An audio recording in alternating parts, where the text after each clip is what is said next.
Namo Ratu tu sangat damangi imana puna sude artai nang serena peranang hipeng sude tapuje imana unduk titabi anak kona doa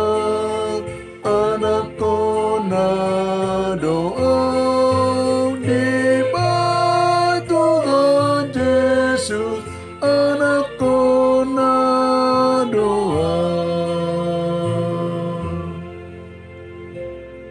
Mari kita berdoa. Kasih karunia dan damai sejahtera Allah Bapa dan dari anaknya Tuhan Yesus Kristus menyertai kamu sekalian. Amin. Salam saudaraku, mari kita mendengarkan firman Tuhan hari ini yang tertulis dalam Roma 8 ayat 17. Dan jika kita adalah anak, maka kita juga adalah ahli waris. Maksudnya orang-orang yang berhak menerima janji-janji Allah, yang akan menerimanya bersama-sama dengan Kristus, yaitu jika kita menderita bersama-sama dengan Dia, supaya kita juga dipermuliakan bersama-sama dengan Dia. Allah yang mulu anak kita, dohut maha panian di dibata dohut donga panian di Kristus, mulut tundongan na hita di saunon, gabedongan na hita sugu nang dihasangapu. Demikianlah firman Tuhan. Saudaraku, di dalam nama Tuhan Yesus Kristus, judul renungan kita hari ini adalah ahli waris. Kita yang sudah menerima Yesus, yang sudah dibaptis, telah diubah status manusia kita. Manusia lama menjadi manusia baru, yaitu menjadi anak-anak Allah. Artinya itu merupakan pemberian anugerah yang luar biasa. Karena status kita adalah dulunya manusia daging, manusia dalam dosa. Tetapi kita dijadikan ahli waris atas firman Tuhan, atas janji dan berkat Allah. Di mana janji dan berkat itu diberikan kepada kita, yaitu ahli waris. Ahli waris baik di dalam penderitaan, baik di dalam kehidupan sehari-harinya. Artinya kita melihat penyertaan, pemeliharaan Tuhan dan keselamatan. Disinilah Paulus mau mengajak kita sebagai tanggung jawab kita, di mana Kristus telah menebus kita dan menjadikan kita menjadi anak-anaknya, menjadikan kita sebagai pewaris surgawi. Kita telah menerima kehidupan yang kekal.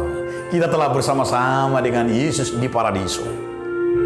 Dan ini mengingatkan kita agar orang-orang yang percayalah, orang-orang yang sudah mau dibaptis dan menerima Yesuslah yang berhak menjadi ahli warisnya.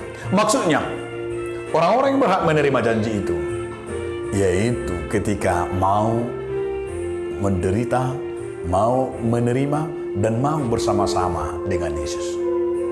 Tujuannya, di mana Paulus bersama-sama menyatakan firman ini, supaya kita juga melihat hidup bersama Kristus itu bukan hanya sekedar enak-enak, tetapi melihat juga di dalamnya, yaitu menderita bersama-sama dengan Yesus.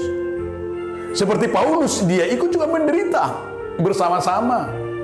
Dia memikul salib Yesus itu, memikul kebenaran itu sebagai konsekuensi iman, konsekuensi sebagai anak-anak Tuhan. Tetapi jangan pernah takut, jangan pernah ragu, karena kualitas iman kita, kualitas kita sebagai ahli waris surga terletak pada iman, terletak kepada kesetiaan kita mengikutnya. Kualitas kita sebagai ahli waris, kualitas kita sebagai anak Allah ditentukan di saat kita kemampuan memikul salib Yesus Kristus. Oleh karena itu saudaraku, mari kita berbahagia, mari kita mengucap syukur, Karena kita benar-benar diangkat menerima anugerah itu, supaya kita mengusahakan dan terus-menerus menjaganya, karena kita sebagai ahli waris dan sudah ditebus dan menerima keselamatan. Amin. Terima kasih Tuhan atas berkat firman-Mu yang menjadikan kami sebagai ahli waris surgawi. Amin.